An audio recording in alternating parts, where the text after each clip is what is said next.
Times now Navbharat की election यात्रा आज आप पहुंची है आगरा में। आगरा मशहूर है ताजमहल के लिए। ताजमहल जाना जाता है मोहब्बत की निशानी के तौर पर। राहुल गांधी मोहब्बत की दुकान लेकर चल रहे हैं। मौजूदा सीजन में इसी आगरा शहर में पहली बार एक साथ मंच पर नजर आए थे राहुल गांधी और अखिलेश यादव। दावा इस बात को लेकर कि मोहब्बत की दुकान के पकवान लोगों को पसंद आ रहे हैं। आगरा मशहूर है पेठे की मिठास के लिए भी, तो आगरा की जनता इस बार पेठा किसको खिलाने वाली है? बीजेपी को लगातार चौथी जीत के लिए, केंद्र में हैट्रिक के लिए, या फिर पासा पलटने वाला है? करेंगे आगरा की जनता से चर्चा। आगरा के नेता भी हमारे साथ मौजूद होंगे। सवाल इस बात को लेकर होगा कि एक अकेले मोदी को रोकने के लिए विपक्ष के हथकंडे क्या कामयाब होंगे? करेंगे इस पर चर्चा। यहाँ से थोड़ी दूर पर टाइम्स नाउ नवभारत की इलेक्शन यात्रा का मंच सजा है। आगरा की जनता मौजूद है, नेता मौजूद है। मैं जब तक पहुँचता हूँ मंच पर, लोगों से संवाद करता हूँ। थे आपका ताज नगरी आगरा में, और हम आगे बढ़कर ताजमहल से आगे बढ़कर पहुंच चुके हैं उस जगह पर जहां पर मंच सजा है, जहां पर आगरा की जनता मौजूद है, जहां पर नेता मौजूद है। और चूंकि ये टूरिस्ट स्पॉट है, तो आप यहां पर आएंगे तो या तो आपको इस तरीके से तांगा गाड़ी मिलेगी या फिर गोल्फ कार्ट मिलेगा। तो एक तांगे के जरिए हम इस तरीके से सफर करते हुए उस जगह पर पहुंचे हुए हैं जहां पर जनगण का मन, इलेक्शन यात्रा का मंच सजा हुआ है आगरा की धरती पर। और अब मैं सीधे रुक करूंगा उस जगह का जहां पर जनता और नेता इंतजार कर रही है। सीधे पहुंचते हैं मंच की ओर, क्योंकि यहां पर आगरा की जनता, एक बार सबसे पहले आप लोग अपने लिए तालियां बजाइए। बड़ी संख्या में आगरा के लोग यहां पर मौजूद हैं। देश के मुद्दे क्या हैं, आगरा के मुद्दे क्या हैं? प्रधानमंत्री मोदी ने कहा है कि इंडी की पतंग की डोर कट रही है, तो वाकई क्या है? विपक्ष के मुद्दे क्या है? इन सभी चीजों पर चर्चा हो रही है। लेकिन आप देखिए, हमारी आहट सुनकर, हमारी दस्तक सुनकर ही किस तरीके से नारेबाजी शुरू हो रही है। मोदी मोदी मोदी मोदी मोदी मोदी मोदी मोदी मोदी मोदी अखिलेश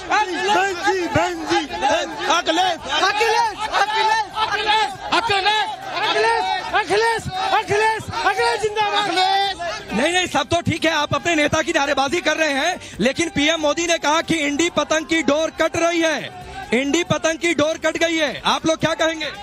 वो पतंग डोर अभी कटी नहीं है, वो मांगे ही नहीं, वो काट दे। मोदी जी उनके हाथ में पतंग है ही नहीं, पतंग तो किसी और के हाथ में है। भैया जिंदाबाद, भैया जिंदाबाद। राहुल गांधी, आप ये देखिए, राहुल गांधी का जिंदाबाद। आप महिला हैं, प्रधानमंत्री मोदी कह रहे हैं कि एक तरफा 400 पार। बिल्कुल 400 पार। महिलाओं को 33% आरक्षण मिला है। इतना जोश है, इतना उत्साह है कि बहनें 100% वोटिंग कर रही हैं। क्या मुद्दा क्या है आपके लिए? मुद्दा क्या है?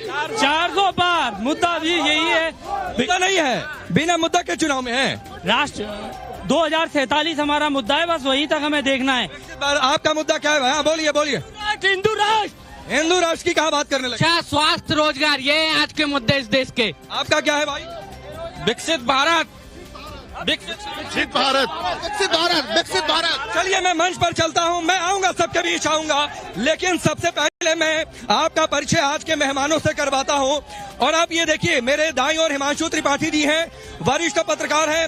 डॉक्टर जीएस धर्मेश हैं, जो कि भारतीय जनता पार्टी के नेता हैं, विधायक हैं आगरा कैंटोनमेंट सीट से। मेरी बाईं ओर यानी इस ओर चौधरी वाजिद निसार साहब हैं, जो कि नेता है समाजवादी पार्टी के। यामीन कादरी साहब हैं, कांग्रेस पार्टी के नेता।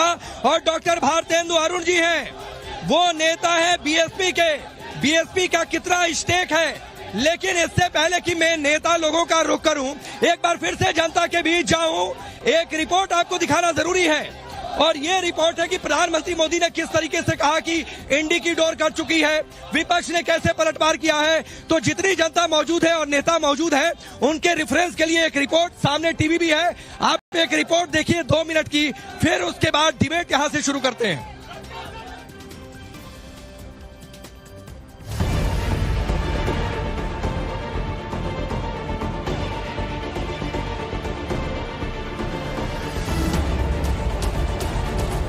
एक तरफ प्रधानमंत्री मोदी देश को विकसित भारत बनाने की बात कर रहे हैं, तो दूसरी तरफ नरेंद्र मोदी के विजय रथ को रोकने के लिए इंडी गठबंधन एकजुट है। दूसरे दौर के मतदान से पहले आज रांची में इंडी गठबंधन के नेताओं ने शक्ति प्रदर्शन किया। इंडी गठबंधन के नेता कह रहे हैं कि वो पूरी मजबूती के साथ एकजुट है और संविधान को बचाने की लड़ाई लड़ रहे हैं। लड़ाई क्या है? भाजपा को भगाओ, देश का संविधान बचाओ। इस बार इनको कहना है तड़ी पार, तड़ी पार, तड़ी पार। 400 पार को क्या कहना है आपको? क्या कहना है? तड़ी पार। हम लोग पूरी मजबूती के साथ पूरा इंडिया अलायंस एकजुट है। कॉन्स्टिट्यूशन को बचाना चाहते हैं, जो हमारी परंपरा रही है सेक्युलरिज्म की, उसको बचाना चाहते हैं। अवसरवादी इंडिया अलायंस बना लिया है, उसकी पतंग उड़ने से पहले ही कट गई है। कहने को तो गठबंधन है, लेकिन अब हालत देखिए, कई राज्य हैं जहां एक गठबंधन वाले ही आपस में लड़ रहे हैं। मोदी जी ने इस देश में से परिवारवाद को नाबूद किया, जातिवाद और तुष्टीकरण को भी समाप्त करने का काम नरेंद्र मोदी जी ने किया है। मोदी देश के लिए बड़े और कड़े फैसले लेने की बात कर रहे हैं। मोदी साफ साफ कह रहे हैं कि आखिरी दम तक वो देश के लिए बहुत कुछ करना चाहते हैं। इंडी गठबंधन के लोग मोदी सरकार के काम पर सवाल तो उठा ही रहे हैं, अब तो मोदी सरकार के लाए गए कानून को भी रद्द करने की बात कर रहे हैं। You asked me which are the 5 laws that will be repealed. I'm reading that portion. Repeal 5 laws. 1, the Citizenship Amendment Act 2019. It is top of the list.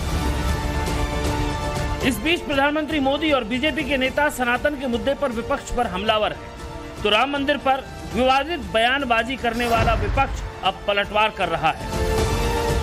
Congress के लोग क्या कहते थे? राम हुए ही नहीं। जब राम हुए ही नहीं तो गांधी जी क्या कहते थे? हे राम। अंत में उन्होंने कहा था रघुपति राघव राजा राम। गांधी जी के नाम पे जिन लोगों ने जीवन भर सत्ता की, सत्ता आती आई, वे लोग राम के अस्तित्व पर प्रश्न खड़ा कर रहे हैं। बहनों और भाइयों, ये केवल राम के अस्तित्व पर प्रश्न खड़ा करने की कुप्रवृत्ति नहीं, यह भारत के अस्तित्व पर प्रश्न खड़ा करने का कांग्रेस का कुत्सित चेष्टा थी। लोग अब बताएंगे कि कौन सनातन है, कौन इस्लाम है, कौन क्रिश्चियन है, चूंकि उनके पास ये सारी चीज़ों की डिग्री है। लेकिन हम तो ये मानते हैं कि हम मादरे वतन माँ भारती की संतान हैं और हिंदुस्तानी हैं, इसलिए अब उनको बहुत पेट में दर्द है। अरे वो क्या जानते हैं मर्यादा पुरुषोत्तम श्री राम क्या है? मैं बोलता हूँ मेरे मन में राम, तन में राम, रोम रोम में राम है। 26 अप्रैल को दूसरे चरण का चुनाव है। सियासी पार्टियां वार पलटवार में लगी हुई हैं, लेकिन जनता क्या सोचती है? जनता का मन टटोलने नवभारत की इलेक्शन यात्रा पहुंच चुकी है ताज नगरी आगरा। आगरा लोकसभा की बात करें तो यहां बीजेपी जीत का चौका लगाने की तैयारी में है, तो समाजवादी पार्टी आखिरी बार 2004 में यहां जीती। दलित वोटर की बड़ी संख्या होने के बाद भी बीएसपी यहां से जीत नहीं पाई। अब की बार बीजेपी ने एसपी बघेल पर फिर से भरोसा जताया है, तो समाजवादी पार्टी ने सुरेश चंद्र कदम, तो बीएसपी ने पूजा अमरोही को मैदान में उतारा है।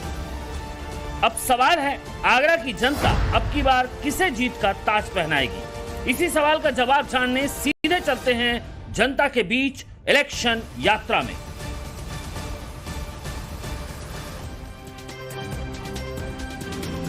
ये ताजमहल जो चाहत की आंखों का सुनहरा मोती है,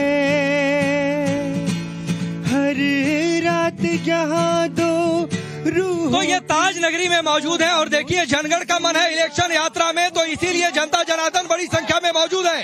प्रधानमंत्री मोदी कह रहे हैं इंडी पतंग की डोर कट गई है, भ्रष्टाचार को लेकर वार कर रहे हैं। तो मैं शुरुआत इधर से करता हूं।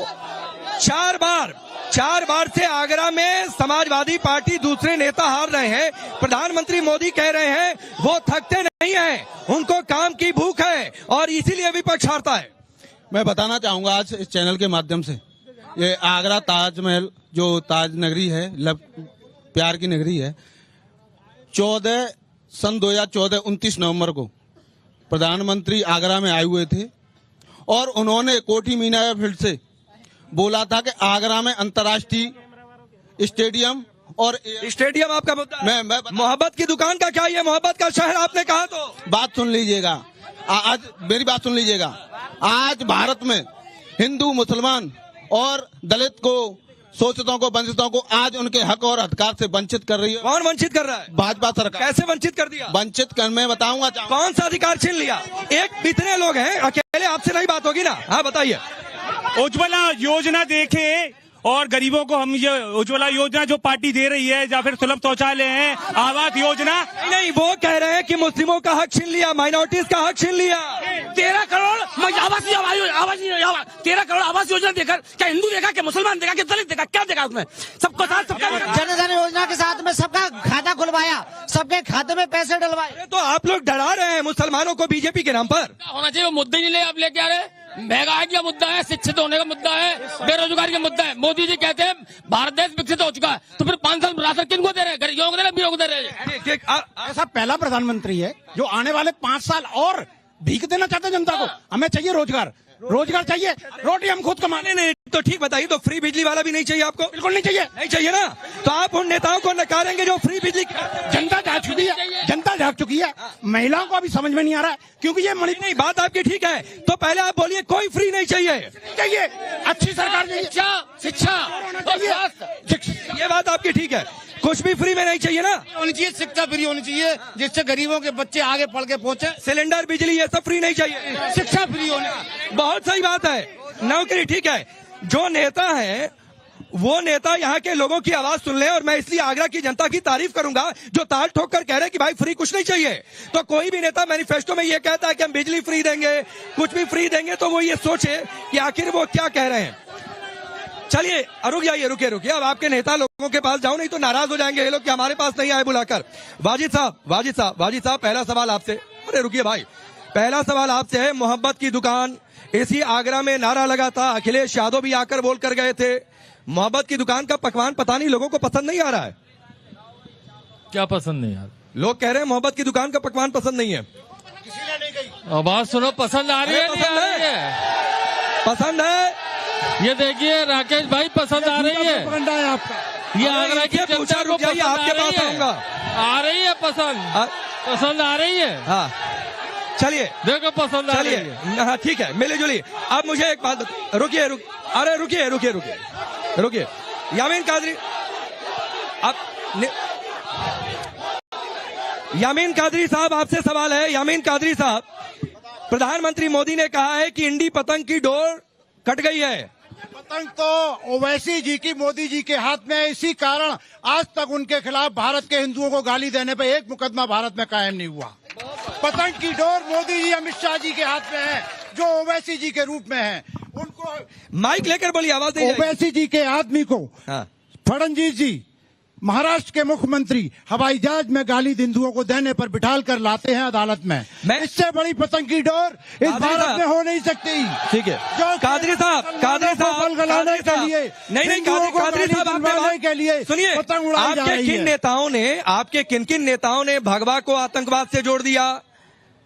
क्या क्या एंटी हिंदू स्टेटमेंट दिए, मैं गिनाऊं? मैं ये कहना चाहता हूँ, जिन कांग्रेसियों ने भगवा को या आतंकवाद को विरोध किया, वो आज भाजपा के पाले में माधवराव सिंधिया के अरे कहाँ पाले हैं? अरे आपके नहीं कादरी साहब, अरे सुनिए, थोड़ा पढ़ लिख कर आइए सर। जनरल नॉलेज थोड़ा सा तैयार रखिए। आप देखिए पी चिदम्बरम कहाँ है? पी चिदम्बरम कहाँ है? शिंदे साहब कहाँ है, जो यूपीए सरकार में गृह मंत्री हुआ करते थे? भगवा की बात कहाँ से लिया है? पतंग से नहीं, मैंने तो पूछ दिया आपसे। बात पतंग, मैंने तो आपसे पूछ दिया। आपने ओवैसी को लेकर बात कही कि वो मैंने पतंग पर कही है कैल वाली। चलिए धर्मेश साहब, आरोप लग रहा है कि ओवैसी के, रुकिए आप जवाब लेने दीजिए। कुछ सवाल आया तो उधर से। आरोप लग रहा है कि आप लोग मिले जुले हुए हैं, ओवैसी को आप लोग कहते हैं कि वो बोले कुछ। धर्मेश साहब, आपसे सवाल था, बताइए।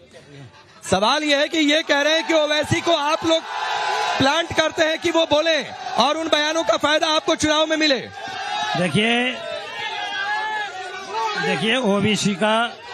ओवैसी जवाब सुनिए, जवाब सुनिए। जो ओवैसी है वो अपने हिसाब से राजनीति कर रहे हैं। भारतीय जनता पार्टी से उनका कोई संबंध लेना देना नहीं है। इस वजह से उनको अनावश्यक रूप से भारतीय जनता पार्टी के साथ जोड़ना, ये इन लोगों की जो घटिया सोच है। और ओवैसी जी अपनी राजनीति कर रहे हैं, उनका अलग सोच है, भारतीय जनता पार्टी का अलग सोच है। ठीक है, इस वजह से ओवैसी जी को ठीक है, रुक जाइए। हिमांशु त्रिपाठी जी, आप यहाँ की सियासत को समझ रहे हैं। ओवैसी को लेकर, राम को लेकर बातचीत हो रही है। प्रधानमंत्री मोदी ने कहा कि उन्हें काम की इतनी भूख है, वो जिस दिन संतुष्ट हो जाए उस दिन शायद लोग उन्हें हटा दें, लेकिन उन्हें संतुष्टि नहीं मिलती है। चुनाव को कैसे देख रहे हैं आप? बिल्कुल, चुनाव को इस तरह से समझिए कि पिछली बार 2 लड़कों की जोड़ी जब आई थी, सपा बसपा गठबंधन एक साथ लड़े थे और महज 38% वोट मिला था सपा बसपा गठबंधन प्रत्याशी को, जबकि एसपी सिंह बघेल को 56% वोट मिला था। आज दोनों अलग अलग लड़ रहे हैं। किस आधार पे जीत का सपना देख रहे हैं आप ये बताइए? जमीन पे कहीं नजर आते नहीं, कोरोना में कहीं दिखते नहीं, बूथ पे संगठन है नहीं, कैसे चुनाव लड़ेंगे ये लोग? क्या आधार है? मैं अपील कर रहा हूँ भाई, आप लोग शांत हो जाइए। ये मोहब्बत की दुकान की ये तस्वीर नहीं है। ये मोहब्बत की दुकान की ये तस्वीर नहीं है। आप लोग कह रहे थे मोहब्बत की दुकान का पकवान पसंद आ गया, तो ये तो मत करिए भाई आप लोग। पढ़े लिखे, मैंने पहले ही कहा था कि मर्यादा में रहिए आप लोग, तो मर्यादा मत तोड़िए। गलत मोहब्बत की दुकान अगर आप लोगों को पसंद आई तो उसका परिचय भी दीजिए। आपस में बात मत करो। देखिए, मैं ये कहना चाहता हूँ कि देश के प्रधानमंत्री माननीय नरेंद्र मोदी जी ने और उत्तर प्रदेश के मुख्यमंत्री माननीय योगी जी ने जिस तरह गरीबों के लिए जन कल्याणकारी योजनाएं चलाई हैं, उनको गरीब जनता को सीधा लाभ मिल रहा है। ठीक है, उसे भटकाने का काम ये कांग्रेस के लोग कर रहे हैं और जो मूल मुद्दों पर नहीं आना चाहते हैं, मूल मुद्दों पर नहीं आना चाहते। ठीक है, मैं बताना चाहता हूँ, जवाब ले लेता हूँ। कादरी साहब जवाब दीजिए, फिर आपके पास आ रहा हूँ। कादरी साहब एक जवाब। आगरा का लोकल का चुनाव जब भारतीय जनता पार्टी जिन्होंने लाभ नहीं चाहिए, रोजगार चाहिए, को आवास दिए, रोजगार चाहिए, शिक्षा चाहिए, स्वास्थ्य चाहिए, कनेक्शन दिए, 4 साल से लोगों को जब फ्री में राशन मिल रहा है, इसी वजह से लोग इनको जो भटकाना चाहते हैं। आप गरीबों को जो राशन जब मिल रहा है तो उनको क्यों परेशानी हो रही है? ये चाहते हैं, ये समाजवादी पार्टी के लोग और कांग्रेस के लोग, ये सब लोग ठीक है। धर्मेश साहब कांग्रेस से जवाब ले लेते हैं, कांग्रेस से जवाब ले लेते हैं। धर्मेश साहब सर कांग्रेस से जवाब ले लेते हैं, पहले आप बोलिए। अरुण साहब इसके बाद आ रहा हूँ, थोड़ा समय दीजिए। हाँ, इन्होंने कहा कि आप लोग जनता को सिर्फ भ्रम में डाल रहे हैं, इसके अलावा कुछ स्ट्रेटजी क्लियर नहीं है किसी भी मुद्दे पर। देखिए, माननीय मंत्री जी ने कहा, मैं एक बात कहना चाहता हूं। अरे रुकिए, मत नारेबाजी करिए, मैं आ रहा हूं अभी आप लोगों के पास, वरना यहीं पर रह जाऊंगा। मत करिए, शांत रहिए। बोलिए सर, बोलिए। देखिए, जो राशन की बात है, जो राशन पहले भी गरीबों को पिछली सरकारों ने दिया है और देती रहेंगी। राशन अब नहीं चाहिए, इनको रोजगार चाहिए। रोजगार पे बात हो, विकास पे बात हो, शिक्षा पर बात हो, स्वास्थ्य पर बात हो। हमें स्वास्थ्य, शिक्षा, रोजगार, विकास पर बात हो। हमें फ्री राशन नहीं चाहिए, 5 किलो घुन लगा गेहूं नहीं चाहिए, हमको इस गर्मी में बाजरा नहीं चाहिए, हमें मक्का नहीं चाहिए 1 किलो। इसलिए बात हो रोजगार पे, शिक्षा पर।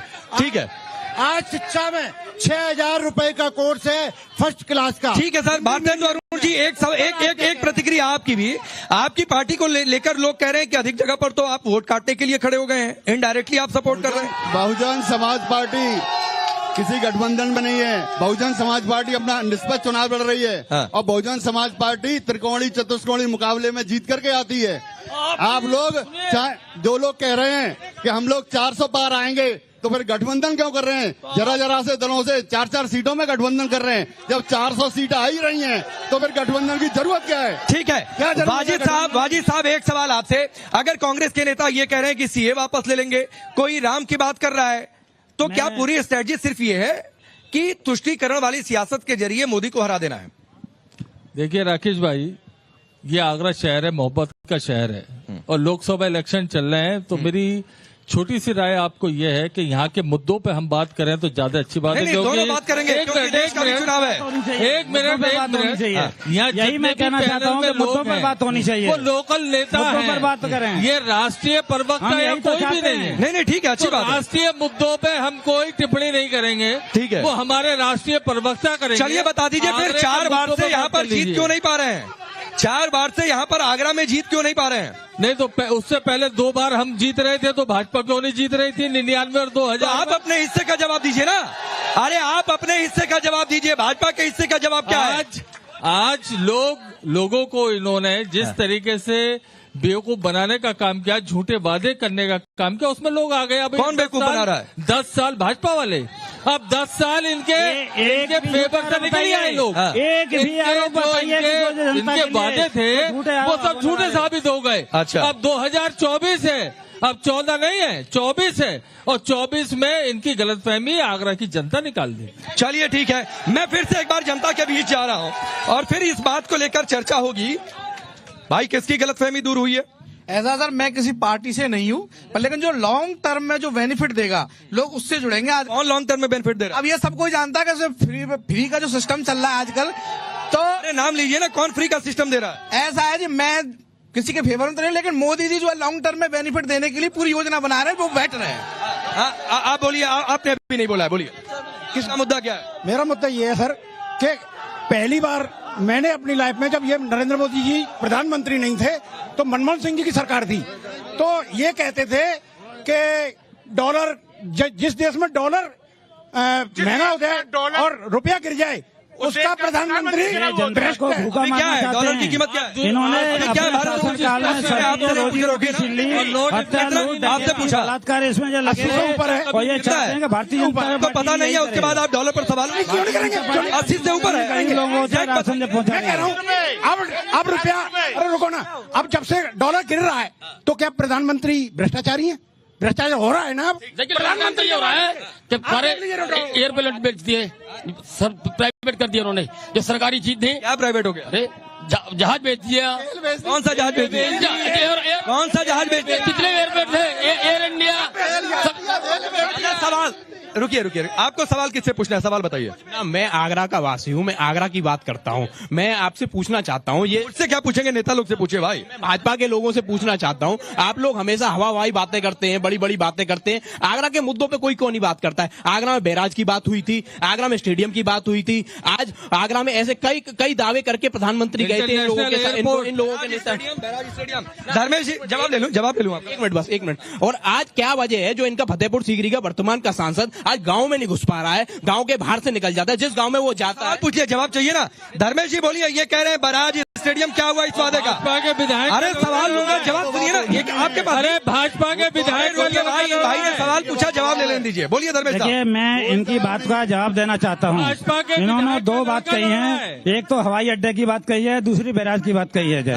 हवाई अड्डे के बारे में बताना चाहता हूँ कि लोकसभा के चुनाव के बाद में ये PIB की बैठक होने वाली है, मंत्री उसका समूह। पहले क्यों नहीं? चुनाव के बाद में क्यों होती है? वादा लोकसभा चुनाव के पहले का था, अब लोकसभा चुनाव के बाद में। जब आप लोग सरकार में नहीं रहेंगे तो कहाँ से बैठक कर लेंगे, कहाँ से मीटिंग कर लेंगे? शुरू हो जाएगा। आप बताइए मुझे, जब आप लोग सरकार में नहीं रहेंगे तो बैठक करेंगे आप लोग? अब लोकसभा चुनाव के बाद जब आप सरकार में नहीं रहेंगे तो मैं बता 2014 में माननीय प्रधानमंत्री और 19 में बोल के गए, अब फिर 24 में बोल के गए, 22 में बोले हैं, 24 में भी उन्होंने, 22 में भी विधानसभा चुनाव था जब भी बोल के गए थे। आज तक वहाँ किसी प्रकार को ईंट नहीं। और बात अगर रोजगार की बात करें, शिक्षा की बात करें, मैं इधर से सवाल लेता हूँ। कौन सवाल पूछेगा भाई? आपने तो लोगों के लिए रोजी रोटी छीनने का बात किया था, हल्ला, हत्या, लूट, डकैती, बलात्कार, ये सब आपके जो शासन में होता था। रुकिए, अब इधर से धर्मेश जी हो गया।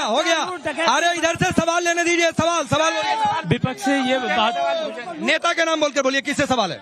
विपक्ष से हम ये पूछना चाहते हैं, जिस फ्री राशन की ये लोग बात कर रहे हैं, ये राशन कोरोना काल में सरकार ने स्टार्ट किया था मुफ्त वाला, उसे एक समुदाय के हिसाब से उन्होंने कंटिन्यू किया है। कोई ये ऐसा नहीं है कि राशन 2019 में भी। सवाल क्या है? सवाल बताइए। सवाल यही है कि जिस मुफ्त के राशन की ये बात कर रहे हैं, वो मुफ्त का राशन नहीं है, सिर्फ एक जरूरतमंद के हिसाब से इस सरकार ने लोगों ने कह रहा हूँ, जैसे कि बैराज नहीं बना तो उसके कई टेक्निकल पहलू है, इसलिए नहीं बना। पर सवाल पूछिए ना भाई, किसका सवाल? सुनिए, हमें ना बैराज चाहिए, ना हमें एयरपोर्ट चाहिए, हमें वैलिडिटी सुरक्षित चाहिए, मोदी के हाथ में हिंदुस्तान चाहिए। वाजिद साहब, अरे रुकिए। वाजिद साहब, जनता का एक बहुत बड़ा मसला ये है, और मसला ये है कि कानून व्यवस्था, मसला ये है कि बहन बेटियां सुरक्षित हो तो फिर सब सब ठीक है, सिर्फ भारतीय जनता पार्टी का शासन है, मोदी योगी के शासन में हो रहा है। जवाब लेने दीजिए, पूरा कानून का शासन है। वाजिद साहब सरकार में 7 साल से यूपी में हैं और कानून व्यवस्था की बात कर रहे हैं। इनसे ये पूछो, इन्हीं के पार्टी के मंत्री के पोते ने एक लड़की पर गाड़ी चलाई, उस पर क्या कार्रवाई हुई? यही आगरे में ये लोग झूठ बोलते हैं, झूठे आरोप लगाते और अपने गिरबान में झांक के नहीं देखते। लेकिन आंकड़ा है, मंत्री का नाती अभी तक गिरफ्तार नहीं हुआ। वाजिद साहब एक आंकड़ा है, सुनिए ना सर, सुनिए, एक आंकड़ा है और वो आंकड़ा ये है कि सपा राज में पहली बार यूपी 5 अपराधों में नंबर 1 हुआ था। आज तक कभी ऐसा हुआ नहीं है। आप आपका आंकड़ा उठा के देख ले कि यूपी कितने नंबर पे है? हाँ? पूरे देश में यूपी किस नंबर पे है आज?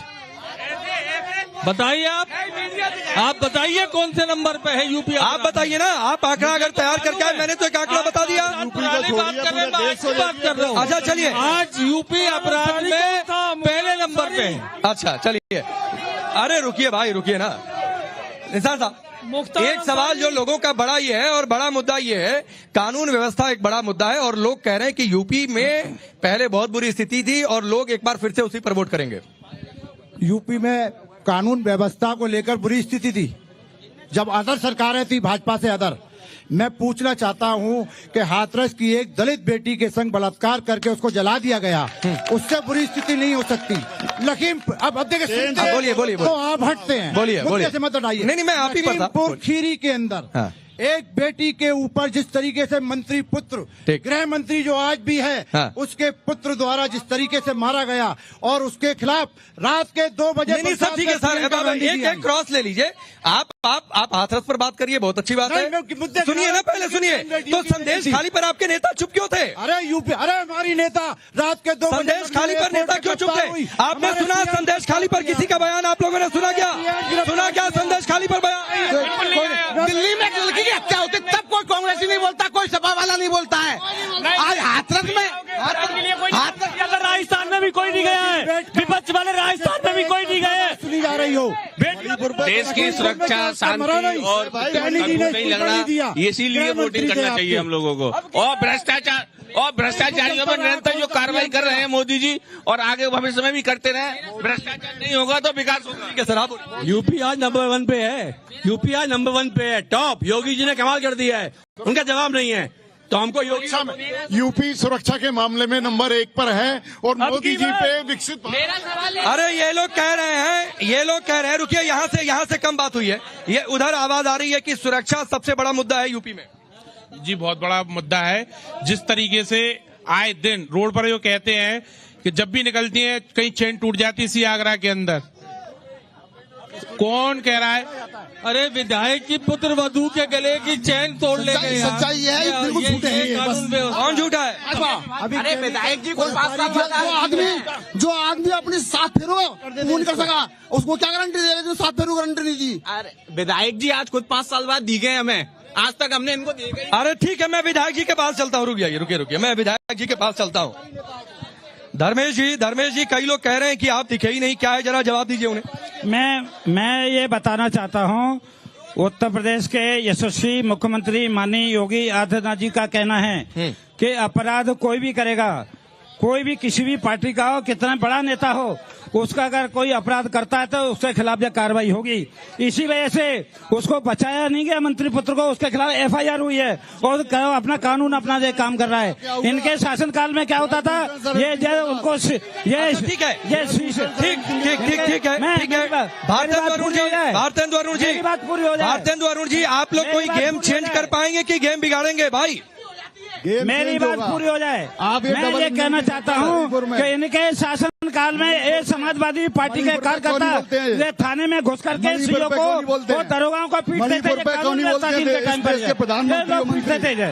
हाँ, अच्छा रुक जाइए, नेताओं की बातचीत हो गई है, रुकिए। हिमांशु त्रिपाठी जी, एक आपका विश्लेषण, फिर मैं जनता के बीच जाऊंगा जल्दी से। यहाँ के चुनाव को देखकर क्या चौथी बार बीजेपी जीत पाएगी, नहीं जीत पाएगी, क्या समीकरण है? 20 सेकंड आपको दे रहा हूँ। आगरा में जो वर्तमान स्थिति है, जिला पंचायत अध्यक्ष, नगर निगम प्रमुख सब बीजेपी, 9 विधानसभा भाजपा के 9 विधायक तो इस तरह से यहाँ पिछली बार 56% वोट बीजेपी को मिले थे और सपा बसपा गठबंधन से बड़ा गठबंधन कोई हो नहीं सकता। तो ऐसे में साफ लगता है। ठीक है, मैं मेरे कुछ आखिरी के राउंड में रुकिए, नारेबाजी नहीं, रुकिए। अरे सवाल सुनिए, कितने लोगों के लिए, रुकिए, अरे रुकिए भाई, रुकिए ना। कितने लोगों के लिए यहाँ पर कानून व्यवस्था मुद्दा है? हाथ उठाइए आप लोग। कितने लोगों के लिए कानून व्यवस्था मुद्दा है? कानून व्यवस्था यूपी में कानून व्यवस्था बेहतर हुई है कि नहीं हुई है? अयोध्या कितने लोगों के लिए मुद्दा है? अयोध्या कितने लोगों के लिए? अयोध्या राम। मैं पूछना चाहता हूँ, पूर्व में मुलायम सिंह यादव जी खुद कहते थे कि लड़कों से गलती हो जाती है। मैं पूछना चाहता हूँ महानगर अध्यक्ष भाई ने जी से, क्या मुलायम सिंह यादव ऐसा? जो बेरोजगार उसे मेरे ये भटके हुए लोग- अयोध्या कितना बड़ा मुद्दा है? अयोध्या हमारे राम आ गए, प्रभु राम आ गए। आप कानून व्यवस्था की बात करते हैं। अभी कुछ समय पहले एक विधायक जी का वीडियो वायरल हुआ था, जब विधायक जी थाने में धरना दे रहे हो, एक सिपाही। मैं बताना चाहूंगा बनारस की, मैं अयोध्या की बात नहीं, बनारस की बात कर रहा हूँ। बनारस में बीजेपी के कार्यकर्ताओं को, तो आप बनारस जाएंगे तो मथुरा चले जाएंगे। चलिए, ये आज की स्थिति है आगरा से। मोहब्बत की दुकान क्या लोगों को पसंद आती है, नहीं आती है, मतदान में ही लोग तय करेंगे। लेकिन आज आगरा की धरती से इलेक्शन यात्रा में बस इतना ही। मुलाकात आपसे होगी कल। कहाँ मुलाकात होगी? मध्य प्रदेश में हम पहुंच जाएंगे। ग्वालियर में इलेक्शन यात्रा का अगला पड़ाव ग्वालियर में कल आपसे मुलाकात होगी। फिलहाल आज आगरा से बस इतना ही। चलते चलते देखिए ग्रीन लैंप, कुछ मेरा कुछ तुम्हारा।